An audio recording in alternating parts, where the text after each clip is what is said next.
주께 가까이 날 이끄소서. 간절히 주님만을 원합니다. 채워주소서.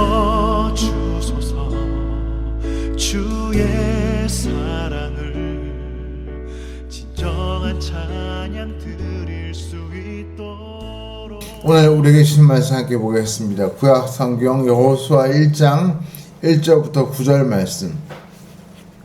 구약 성경 320면 여호수아 1장 1절에서 9절 말씀.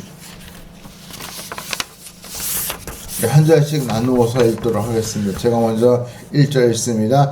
여호와의 종 모세가 죽은 후에 여호와께서 모세의 수종자 눈의 아들 여호수아에게 말씀해 이르시되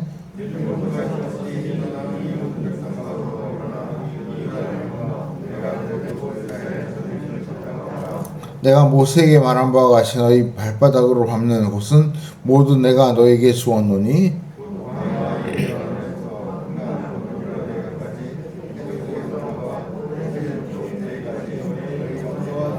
내 평생에 널 능히 퇴역할 자가 없으니 내가 모세와 함께 있었던 것 같이 너와 함께 있을 것임이니라. 내가 너를 떠나지 아니하며 버리지 아니하리니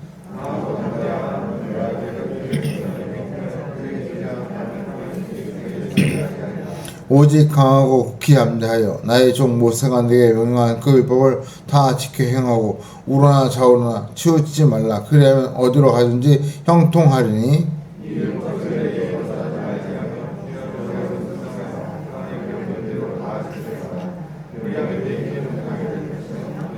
같이 했습니다. 내가 내게 명령한 것이 아니냐. 강하고 담대하라. 두려워하지 말며 놀라지 말라. 내가 어디로 가든지 내 하나님 여호와가 너와 함께 하느니라 하시니라. 아멘.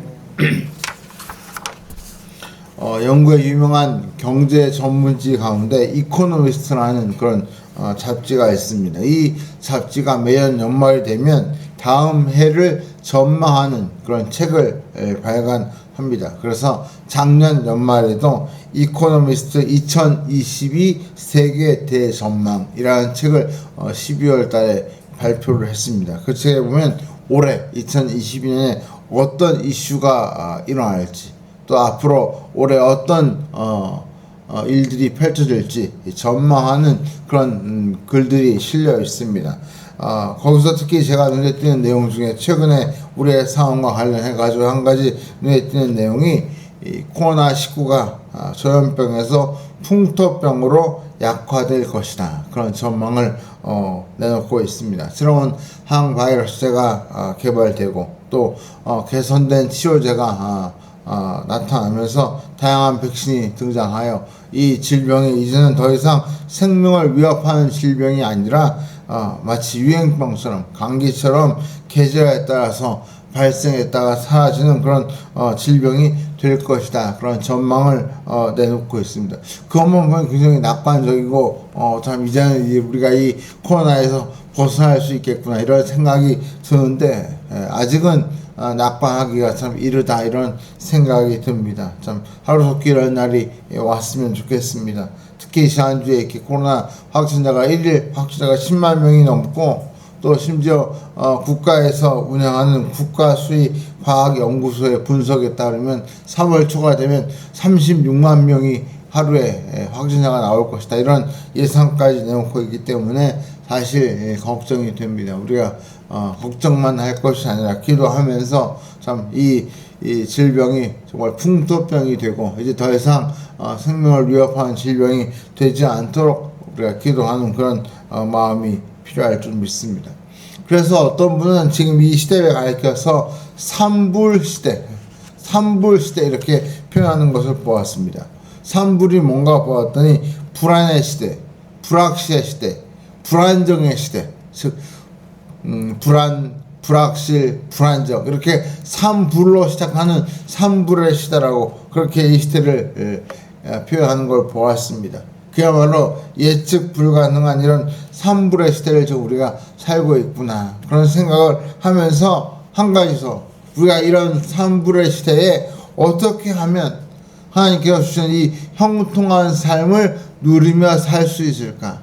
이것은 우리의 참 궁금증이고 또 우리가 풀어야 할 숙제이자 또 우리가 하나님께 기도할 제목이 아닌가 이런 생각을 해봅니다. 그래서 제가 올해 2월달을 시작하면서 이 형통함을 주제로 말씀을 드리고 있습니다. 우리가 제일 먼저 하나님께 형통함을 구하라, 형통함을 간구하라, 기도해야 형통함을 주신다, 그 말씀을 드렸고요. 이어서 형통함은 어떤 형통한 결과가 중요한 것이 아니라 어떤 상황에서 어떤 고난과 어떤 역경 속에서도 하나님께서 함께 해주시는 것 그 자체가 이미 형통합니다. 우리가 어떤 상황이든지 하나님이 함께 해주시면 결코 넘어지지 않고 쓰러지지 않고 포기하지 않고 그 과정을 끝까지 이겨낼 수 있고 오히려 그 모든 과정 이후에 하나님께서 놀라운 형통함을 주실 것이다. 이것이 지난주에 살펴본 말씀의 핵심입니다. 그렇다면 우리가 이런 하나님께서 주시는 형통함을 누리기 위해서 우리가 해야 할 일은 뭐가 있을까? 하나님께서는 하나님의 섭리와 계획대로 우리를 이끌어 가시고 우리와 함께 해주시는데 그럼 우리는 그 상황 속에서 어떻게 무엇을 해야 할까? 이것이 오늘 우리가 함께 살펴보려고 하는 주제입니다. 제가 처음에도 말씀드린 것처럼 믿음은 감나무 밑에서 감이 떨어지기를 가만히 기다리는 것이 결코 믿음이 아닙니다. 다시 말해서 아무것도 안 하는 것이 믿음이 아닙니다. 오히려 하나님은 하나님의 일을 하시고 우리는 하나님의 크신 섭리와 뜻 가운데 우리가 할 수 있는 또 우리가 해야 할 일을 하는 것이 믿음입니다. 그래서 하나님 우리를 부르실 때 하나님의 백성, 하나님의 자녀 그렇게도 부르시지만 우리를 가리켜 하나님의 동역자라고 부르십니다. 그러니까 하나님은 우리와 함께 일하기를 원하신다는 것입니다. 그 말은 하나님은 하나님이 하실 일이 있고 또 하나님이 동시에 우리에게 기대하시고 우리가 하기를 원하는 일이 우리에게 있다는 것이죠. 우리가 그런 의미에서 아무것도 안 하는 것은 신앙이 아니라 오히려 불신앙입니다.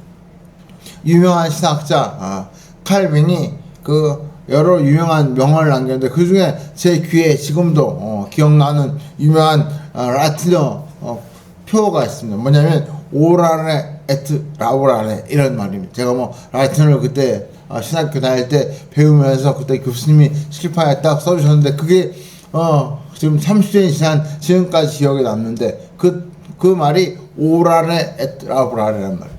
그래서 영어로 말하면 pray and labor, 기도하고 일하라, 그런 말입니다. 그래서 보통 수도원에 있는 수도사들이 오전에는 기도하고 오후에는 농사 짓고 하는 그 모든 과정이 사실 이런 이 종교개혁자들의 이 말 속에서 이제 본받아서 하는 그런 모습인 것이죠. 그 말은 기도는 가만히 앉아서 주문처럼 그냥 그저 골방에서 주문만 외우는 것처럼 하는 것이 기도가 아니라 기도하다가 깨닫고 기도하다가 마음속에 주시는 그 하나님의 음성이 들려오면 그것을 나아가서 실천하고 행동으로 옮기는 것이 진짜 기도다. 그래서 기도하고 행하는 것은 별개의 문제가 아니라 서로 연결되어 있는 동전의 양면 같은 것이다. 그런 해석인 것이죠. 그런 의미에서 오늘 우리가 읽은 이 본문을 중심으로 우리가 하나님께서 주신 이 형통함을 누리기 위해서 우리가 해야 할 일은 뭘까? 하나님께서 우리에게 뭘 기대하실까? 거기에 대해서 한번 살펴보고자 하는 것입니다. 오늘 본문으로 한번 돌아와서 다시 이 말씀을 보시면 오늘 본문은 대단히 심각한 말로 시작하고 있습니다. 1절에 보시면 우리 1절 한번 읽었지만 다시 한번 읽어볼까요? 자, 시작. 여호와의 종 모세가 죽은 후에 여호와께서 모세의 수종자 눈의 아들 여호수아에게 말씀하여 이르시되, 첫 마디가 여호와의 종 모세가 죽은 후에. 이거 그냥 뭐 읽고 지나갈 땐 못 느끼시지만 한번 생각해 보십시오. 이스라엘 백성을 그 강대국 애굽왕 바로의 손에서 구해내고 또 지난 40년 동안 200만이 넘는 이스라엘 백성을 광야에서 인도해서 이 가나안 땅 앞에까지 데리고 온 사람이 바로 이 모세였습니다. 한마디로 이스라엘 민족의 대지도자이자 또 영웅이고 또 모든 사람이 의지하는 그런 신앙의 인물이 바로 이 모세였습니다. 그런데 그 모세가 죽었다는 것. 한마디로 이스라엘 백성의 그 목자였던 모세가 죽어서 이제 이스라엘 백성은 목자 없는 양 같은 신세가 되었다. 그 말입니다. 이제는 누가 나와서 인도해 줄지 방황하고 참 염려할 수밖에 없는 상황이 되었다는 것이죠. 그런데 더 큰 문제는 이 이스라엘 백성들이 이제는 가나안 땅에 들어가야 한다는 것입니다. 그런데 이 가나안 땅에는 여리고를 비롯하여 7 족속이 이미 그 가나안 땅에 딱 버티고 있어가지고 이스라엘 백성이 온다는 그 소식을 듣고 오히려 전쟁을 준비하고 싸울 준비를 하고 있으니 이것이 진짜 큰 문제였습니다. 이 전쟁이 불가피한 상황에서 그들을 이끌어줄 지도자, 구심점이 없는 것이죠. 말 그대로 요즘 아까 제가 서두에 한 것처럼 산불의 시대가 왔습니다. 불안하고 불확실하고 불안정한 그런 상황이 지금 이스라엘 백성 앞에 처하게 된 것입니다. 바로 그때 그렇게 불안하고 불안정하고 불확실한 그 상황 속에서 하나님이 뭐라고 말씀하십니까? 제가 그 다음에 말씀을 읽으면서 정말 놀라고 힘을 얻고 감격할 수밖에 없는 그런 은혜를 체험했습니다. 정말 놀라운 말씀을 그 다음에 하십니다. 우리 2절 3절 이 모세가 죽고 불안하고 불확실하고 불안정한 그들에게 하나님께서 뭐라고 하시는지 한번 같이 들어보죠. 2절 3절 같이 읽어보겠습니다. 시작.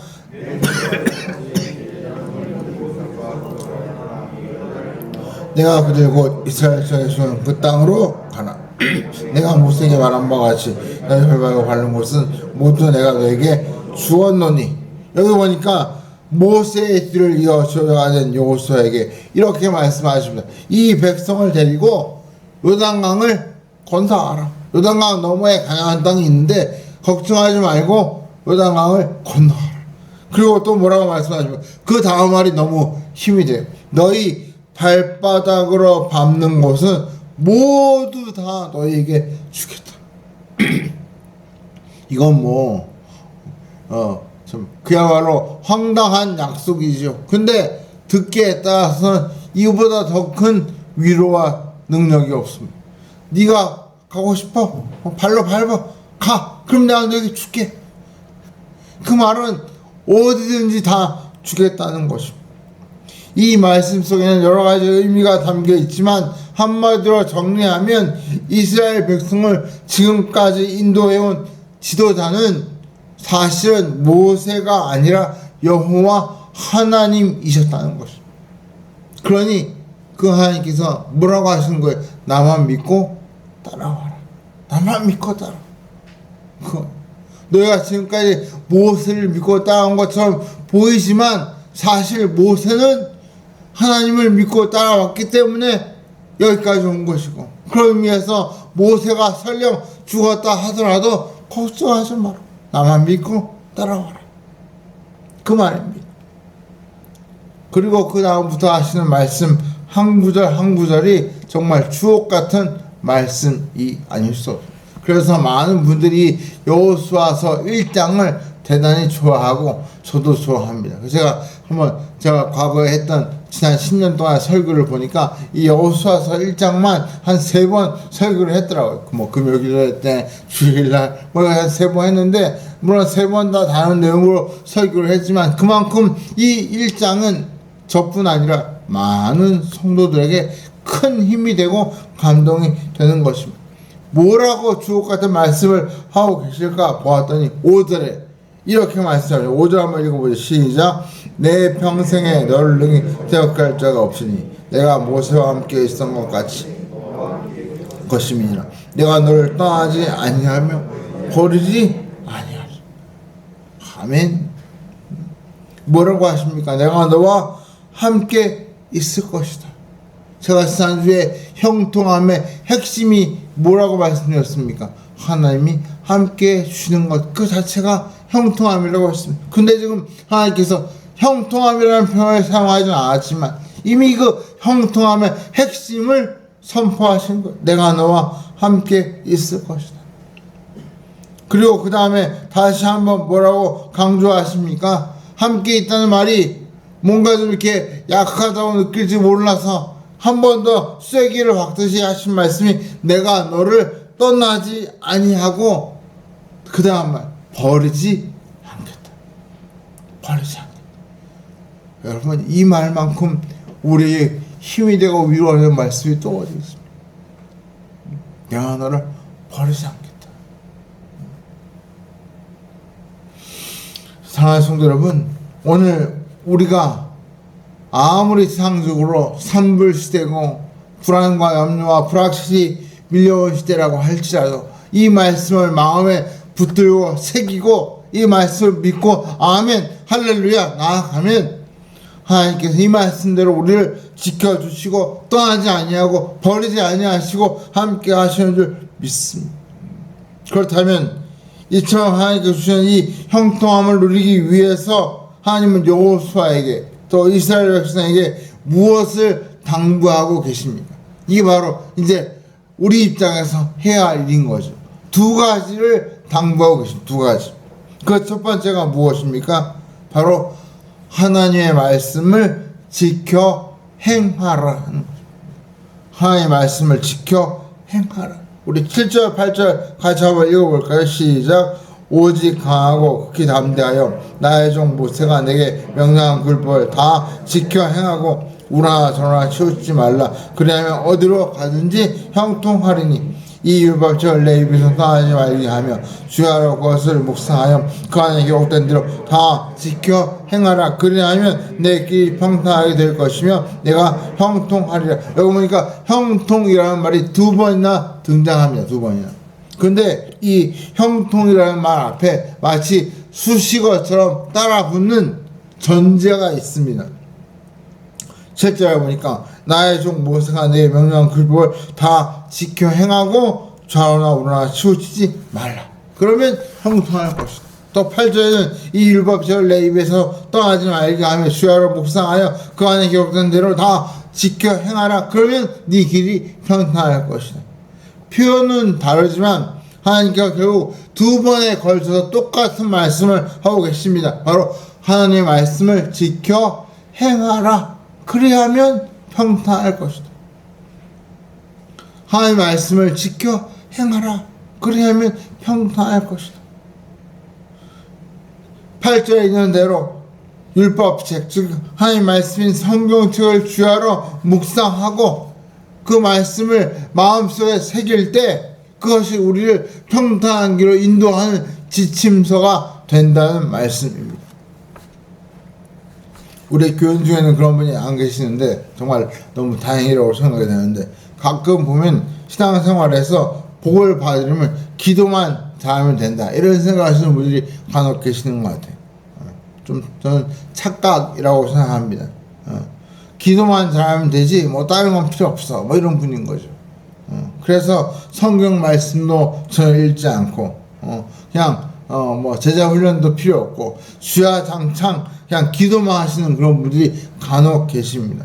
제가 과거에 기도원에 가보면 정말 밤마다 산에 와서 밤새 그렇게 간절히 기도하시는 분들을 제가 많이 배웠습니다. 참 너무 귀하고 또 놀라운 일이죠. 근데 한번 제가 기도원에 갔더니 그 기도원 총무님이 그 기도원에 이제 입사하는 분들에게 기도하고 오신 분에게 이런 당부를 하시는 걸 제가 들었습니다. 제발 하사하는 길에 길가에 있는 고추나 오이나 호박 좀 따가지 마세요. 동네 사람들의 민원이 빗발칩니다. 그 기도원 총무가 그 기도하러 오시는 그 분들에게 제발 기도 끝나고 새벽에 돌아갈 때 그 기도원 밑에 있는 마을에 있는 그 밭에 그 고추나 오이나 그런 거 좀 따가지 말라고 막 신신당부하는 걸 제가 들었습니다. 아니 그렇게 정말 열정적으로 밤마다 산에 와서 기도하고 목청껏 하나님을 찾는 그분들이 그 기도 끝나고 돌아가면서 밑에 있는 동네에 그 밭에 있는 남의 밭 그 채소를 그냥 아무 생각 없이 따간다는 거예요. 그거는 신앙의 문제가 아니라 기본 상식의 문제인 것이죠. 근데 제가 볼 때는 그것이 바로 기도 다르고 말씀 다르고, 기도와 말씀, 기도와 교육이 하나가 돼야 되는데 별개로 보는 거예요. 그러니까 기도에만 치우치면 결국 어떤 신앙이 됩니까? 신비주의로 빠지는 그런 이상한 신앙이 됩니다. 저는 그 작년인가요? 그 신천지 사태가 났을 때 그 신천지 교인들 앉아가지고 예배드리는 모습 여러분 다 방송에서 보셨죠. 여자분들 다 흰 브라우스에 검정 치마 입고, 남자들 다 검은 양복 입고, 무릎 꿇고, 정말 무슨 군대보다 더 엄격하게 일렬 종대로 쫙 줄 맞춰 앉아가지고, 그게 정말 예배인지 아니면 무슨 어디 그 이상한 종교 무슨 뭐 은밀한 무슨 이상한 종교 집단의 행사인지 알 수 없을 만큼 참 무시무시한 그런 이상한 예배를 드리는 모습을 보았습니다. 그 이만희 씨는 그냥 교주가 아니라 거의 신과 같은 존재로 떠받드는 그런 모습도 보았습니다. 근데 그분들 앞에 다 성책이 있어요. 없는 게 아니고.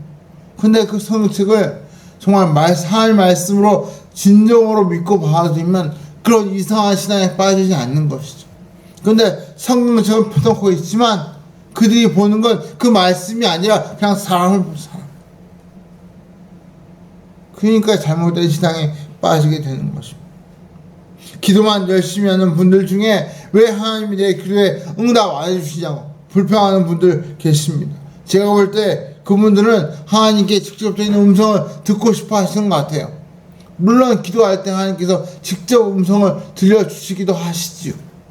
그런데 많은 경우에는 직접적으로 음성을 들려주실 때보다 기도하다가 이미 내가 들었던 설교 말씀, 이미 내가 들었던 성경 말씀, 내가 이미 알고 있던 그 말씀 중에서 지금 내 문제에 딱 해당되는 그 말씀을 기억나게 해 주시는 것도 하나의 하나님의 음성이고 응답인 것입니다.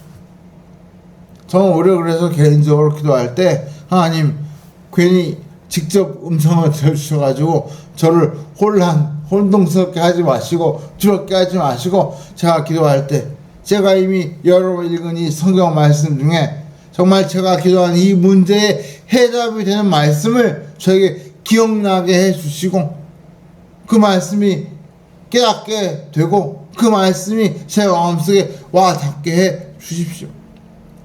그런 기도를 할 때가 더 많이 있습니다. 그래도 확실한 응답인 거죠. 그 신기하게도 제가 성도님들 가정에 신방을 가야 하거나 아니면 제 문제와 관련해서 기도할 때 정말 어떨 때는 전혀 기억도 못했던 말씀이 갑자기 불현듯 제 기억 속에서 암송이 되면서 그 말씀이 탁 떠올라서 그래서 제가 그 말씀을 붙잡고 기도함으로 힘을 얻던 경험들이 정말 많습니다. 또 그렇게 얻은 말씀을 가지고 성도님의 가정에 신방을 가서 그 말씀을 전하면 그 말씀이 정말 그 성도님에게 딱 필요한 말씀이었던 경우들이 적지 않습니다. 사랑하는 성도 여러분, 기도와 말씀은 뗄래야 뗄 수 없는 관계에 있고 우리가 말씀을 읽고 묵상한다는 것은 그 말씀대로 살기를 결심하는 것과 같습니다. 여러분 올해 하나님 주시는 형통함을 누리기 원하십니까?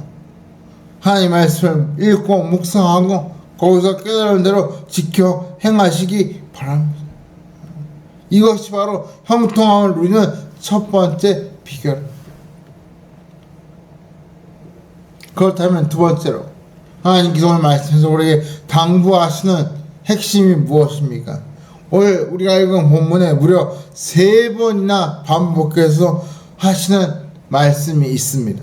여러분 한번 빨리 눈으로 한번 6절 이하에 한번 쫙 훑어보십시오. 하나님께서 6절 이하에서 3번이나 반복해서 강조하시는 말씀이 있습니다. 찾으셨습니까? 이것이 바로 우리가 또 하나 해야 할 우리의 태도입니다. 찾으신 분이 계신 것 같은데 바로 강하고 담대하라는 것입니다. 첫 번째로 주의 말씀을 읽고 묵상하고 지켜 행하는 것이 우리가 형통함을 내는 첫 번째 비결이라면, 두 번째 비결은 강하고 담대하라는 것입니다. 우리가 하나님의 형통을 믿는 것은 하나님이 우리와 함께해 주신다는 것을 믿는 것입니다. 우리가 하나님이 함께해 주신 것을 믿으면, 그러면 우리가 두려워하거나 놀라지 말고 강하고 담대한 마음을 가져야 하는 것이죠. 그래서 오늘 여기 보니까 두려워하거나 놀라지 말라 이렇게 말씀하시는데, 세번역 성경에는 두려워하거나 낙담하지 말라 그렇게 번역하고 있습니다. 여러분, 불신앙이 다른 것이 아닙니다. 하나님이 함께 하신다고 믿으면서 두려워하고, 하나님이 내 곁에 있다고 믿으면서 걱정하고, 하나님이 지금 내 안에 계신다고 믿으면서 자꾸 세상적인 것에 흔들리는 것이 바로 불신앙이고, 그것이 바로 하나님을 믿지 못하는 태도인 것이죠. 9절에 하나님께서 뭐라고 말씀하십니까? 내가 내게 명령한 것이 아니야 강하고 담대하라. 그냥 단순히 너 좀 힘냈으면 좋겠어. 우리가 아이들 자녀들에게 너 좀 힘 좀 내, 힘내야지, 그 정도가 아니라 명령이 강하고 담대하라 명령. 두려워하고 놀라지 말라 명령이.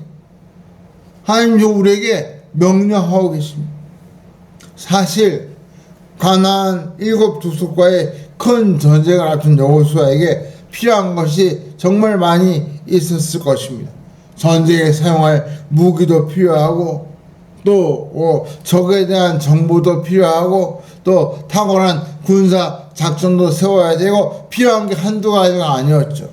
하지만 정말 가장 필요한 것은 바로 이 두려워하는 마음을 물리치는 이 담대함, 이것이 여호수아와 그의 군대에게 정말 제일 필요한 것입니다. 싸워서 이길 수 있다는 그 자신감, 용기, 이게 중요합니다. 제가 군대 가서 훈련 받아 보니까 이 교관들이 막 제일 더운 날, 제일 추운 날 일부러 막 그 군인들 우통을 벗겨가지고 구보를 시켜요. 아서 얼마나 싫고 힘든지. 근데 제가 속으로 아니 왜 이딴 걸 시켜. 그리고 막 얼음물 속에 들어가라고 막 떠밀고, 제가 있던 양구는 정말 이 체감 온도가 영하 40도까지 떨어지는데, 막 그런 곳에 그 얼음 웅덩이에 막 집어넣고 눈 속에 막 맨몸으로 막 뒹굴게 하고, 막 정말 너무 싫은 짓을 시키는 거예요. 그 나중에 제가 그 교관들에게 중령 대회장이 불렀어요. 아니 그분이 이렇게 집사님이어가지고, 제가 신집사님, 나중에 그분 이제 투스타가 돼가지고 전역하셨는데, 그분한테 제가 아니 신집사님 왜 이런 걸 시키냐고, 왜 이게 전쟁이 겨울에 날 수도 있고 또 6.25처럼 한여름에 할 수 있는데, 덥다고 힘들어하고 춥다고 안 하면 전쟁에서 이길 수가 없어. 어떤 상황에서도 막 강하고 담대하게 나가 싸우려면 이 훈련이 필요합니다. 그래서 우리가 혹한기 훈련도 하고 혹서기 훈련도 하는 겁니다. 제가 그래서 정말 몸은 괴롭지만 필요하긴 필요하구나 깨달았어요. 근데 확실히 그걸 하고 나면 병사들의 그 정신적인 사기가 확 올라가는 걸 느끼고, 그렇게 한번 빡세게 훈련시키고 나서 회식을 한번 쫙 해주면 막 얼마나 좋아하는지. 또 회식할 때 또 목사님 제가 가가지고 뭐 미니 오락회 같은 오락회도 하고 끝나고 기도해주면 너무 좋아. 이거구나. 이게 바로 흔히 말하는 군대 사기구나, 사기. 전쟁에는 사기가 있어야 이길 수 있습니다. 지금 이 여호수아와 그의 군대에게 필요한 것은 무기도 필요하고 뭐 전략도 필요하고 정보도 필요하지만, 진짜 중요한 건 과연 이 가나안 7 족속과 싸워서 이길 수 있을까?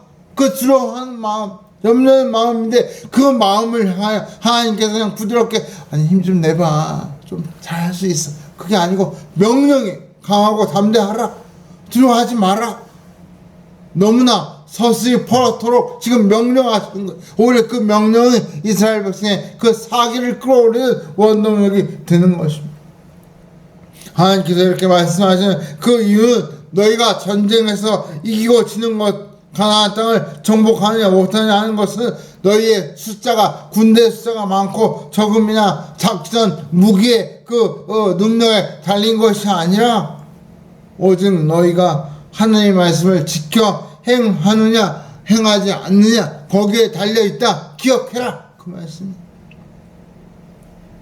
이 말씀은 이스라엘이 맞서 싸워야 할 진정한 적은 가나안에 살고 있는 7 부족이 아니라 이스라엘 백성 그 자신 안에 있는 하나님의 말씀을 거역하려는 그 죄악, 하나님의 말씀대로 살고 싶지 아니하는 그 불신앙이 진짜 적이라는 것을 알려주시는 것입니다.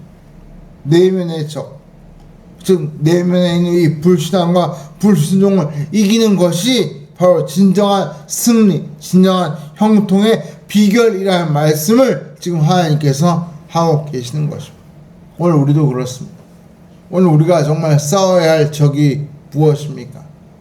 외부에 있습니까? 전 외부에도 있지만 우리 내면에 더 큰 적이 있습니다. 왜 우리가 우울증에 빠지고 또 공황장애를 겪고 왜 이런 저런 어려움을 겪습니까? 외부의 상황이 달라져서요? 아닙니다. 저도 공황장애도 겪어보고 또 심지어 우울증에 잠시 빠져보기도 하고 제가 그 상황을 겪으면서 보니까 제일 큰 적은 외부에 있는 적이 아니라 제 내면에 있는 적, 제 내면에 있는 그 불신앙, 내면에 있는 하나님에 대한 그 불순종, 원망이 저를 우울함에 빠지게 하고 심지어 두려움에 빠지게 하고 저를 꼼짝달싹 못하게 만드는 올가미가 되는 것을 제가 직접 경험했습니다. 바로 그것을 하나님께서 싸워 이기라는 것입니다. 강하고 담대하라. 두려워하지 마라. 놀라지 마라. 낙담하지 마라. 내가 지금 네 옆에 있다. 내가 너를 떠나지 아니하고 버리지 않을 것이다. 염려하지 마라. 이것을 믿을 때에, 이것이 나의 믿음이 될 때에 이것이 어떤 상황에서 우리를 일으켜주고 세워주는 형통함의 원동력이 되는 줄 믿습니다. 어떻게 되었습니까? 우리가 읽지 않았지만 여호수아 3장부터 시작되는 그 가나안 전쟁에서 이 사실이 실제로 증명이 되었습니다. 제일 먼저 그들이 한 일은 요단강을 건너간 일인데 여러분 200만 명이 요단강을 건너간다고 한번 생각해봅시다. 한강을 건너간다고 한번 생각해봅시다. 다리도 없는데 헤엄쳐 갈 수도 없고 절박한 상황에서 하나님 뭐라고 하십니까? 배를 만들어라? 다리를 건설해라? 아니요. 제사장을 앞세워서 제사장이 언약궤를 메고 그 요단강에 발을 디디면 기적이 일어날 것이다. 그냥 믿고 내가 너에게 지시한 대로 지켜 행하라. 그래서 그냥 그 제사장들이 언약궤를 메고 앞서 가서 요단강에 발을 딱 디었더니 요단강이 촥 갈라지면서 홍해처럼 그들이 그 강을 그냥 평지와 같이 건넜습니다. 무슨 전략, 전술, 무기 이런 거 다 필요 없고 그들이 한 일을 한 가지 두려워하는 마음, 염려하는 마음을 이기고 강하고 담대한 마음 가지고 하나님이 하신 말씀을 지켜 행했더니 요단강이 열렸어. 건너갔어. 건너가자마자 제일 먼저 만난 그 가나안 부족이 어디입니까? 바로 큰 성 여리고였어요. 여리고. 가장 대표적으로 큰 성이었죠. 여리고 성을 어떻게 이겼습니까? 여러분 다 아시잖아요. 전략을 짜고 전술을 짜고 무기를 준비해서 여리고 성을 이겼습니까? 아니요. 이건 뭐 전략 전술이 아니고 하나님이 하신 명령을 한 가지 매일 한 바퀴씩 여리고 성을 돌아라. 한 바퀴씩. 여러분 도는 게 무슨 무기입니까? 도는 게 무슨 전술이에요? 그냥 매일 한 바퀴씩 돌고 마지막 7일째는 안식일에 7바퀴를 돈 후에 성을 향해 소리를 질러라. 그때 어떻게 했습니까? 하나님께서 하라고 하시는 대로 순종하고 했더니 기적이 일어났어요. 여리고 성이 무너지고 그 여리고 성 안에 있던 모든 백성들이 다 죽는 엄청난 승리의 역사가 일어나게 되었습니다. 그 어려운 걸 누가 해냈습니까? 이스라엘 백성이 아니요, 하나님이 해냈습니다. 어떻게 그 일을 했습니까? 바로 이스라엘 백성이 하나님의 말씀을 지켜 행하고 그 말씀대로 강하고 담대한 마음 가지고 나아갔더니 그건 놀라운 형통한 역사를 체험하게 된 것입니다. 말씀을 맺겠습니다. 사랑하는 성도 여러분, 하나님은 우리가 형통하기를 원하십니다. 우리가 형통하기를 원하십니다. 여기 있는 분들 중에 다 괴롭고 고통스럽고 힘들게 살기를 원하는 그런 하나님이 아니십니다. 그런데 그 하나님께서 우리에게 요구하시는 것은 다른 것이 아닙니다. 내가 너에게 명령하지 않느냐? 내가 너에게 가르쳐준 율법, 하나님의 말씀을 지켜 행하라. 그리고 내가 너와 함께 하고 있으니 강하고 담대하라. 두려워하지 마라. 놀라지 마라. 그것이 바로 우리가 하나님 주신 이 형통함을 누리는 비결이 되는 줄 믿습니다. 오늘 이 시간, 지금부터 다시 한번 다짐하시기 바랍니다. 내가 다시 하나님의 말씀을 읽어야겠구나. 묵상해야겠구나. 내게 주신 말씀을 내가 지켜 행해야지. 그리고 하나님께서 나를 떠나지 아니하시고 버리지 아니하시는데 내가 무엇이 두려울까? 시약강 밀려온 이 두려움과 낙담을 이겨내야지. 그 마음 가지고 기도하시면 하나님께서 여러분에게 반드시 형통한 은혜를 주실 줄 믿습니다. 저는 2022년이 저와 여러분이 이 형통함을 체험하는 복된 한 해가 되시기를 주의 이름으로 간절히 축원합니다. 우리 한번 같이 기도하겠습니다. 하나님께 기도할 때, 하나님, 제가 이렇게 힘들고 어렵지만 하나님께 주신 놀라운 은혜를 믿고 무엇보다 하나님 나와 함께 하심, 나를 떠나지 아니하시고 버리지 아니하심을 믿고 제가 나아갑니다.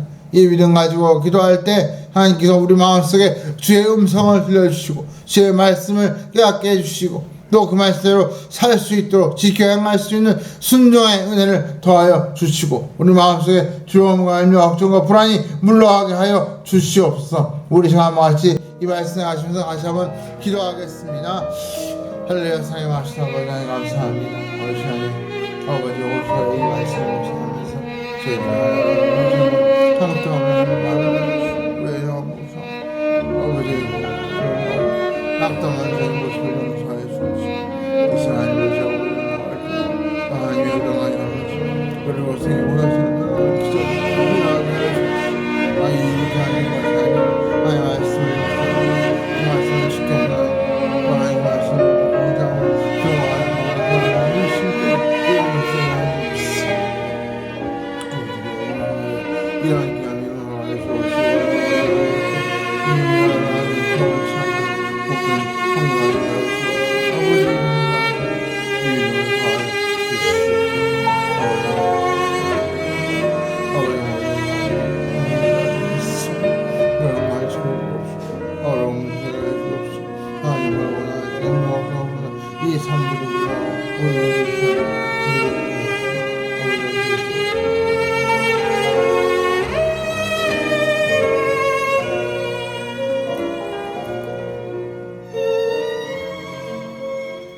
사랑의 하신 아버지 하나님 감사합니다.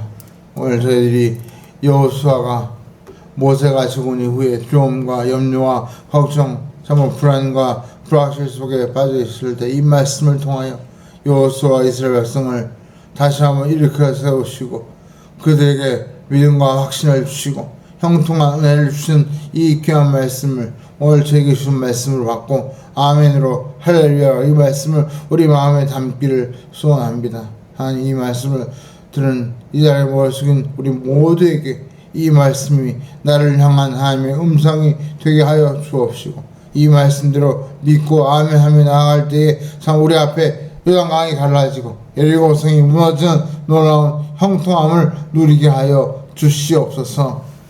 이제는 우리를 위하여 십자가를 지시고 우리 한 사람 한 사람의 죄를 담당하심으로 우리에게 놀라운 구원의 은혜를 주신 우리 주 예수 그리스도의 그 크신 은혜와 우리를 사랑하시되 우리와 함께 하시고 우리를 떠나지 아니하시고 우리를 버리지 아니하시는 성부 하나님의 그 크신 사랑하심과 날마다 우리 안에 거하시며 우리의 그 산부를 물리쳐 주시고 우리에게 참된 시단과 순종의 마음을 주시는 성령 하나님의 감화감동 인도 역사하심이 오늘 여호와께서 주시는 이 형통함을 누리기 위하여 말씀을 묵상하며 그 말씀을 지켜 행함으로 우리 마음속엔 두려움과 낙심을 물리치고 강하고 담대한 믿음으로 살기를 마음속에 다짐하고 돌아가는 이 자리에 모여 있는 사랑하는 주의 자녀들의 심령이요 우리 교회 위에 또 이 나라 민족과 성도사님들 위해 이제로부터 영원토록 함께 계실지어다.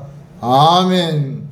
목마른 나의 영혼 우리 예배를 마쳤습니다. 함께 하신 분들에게 한번 이렇게 인사하시죠. 강하고 담대합시다. 예, 강하고 담대. 여러분 염려하지 마시고 걱정하지 마시고 강하고 담대한 마음으로 한 주간 승리하시고 하나님께서 저 여러분에게 크신 은혜를 주시기를 원합니다. 우리 시간 하나님께 영광 박수로 드리고 예배를 마치겠습니다.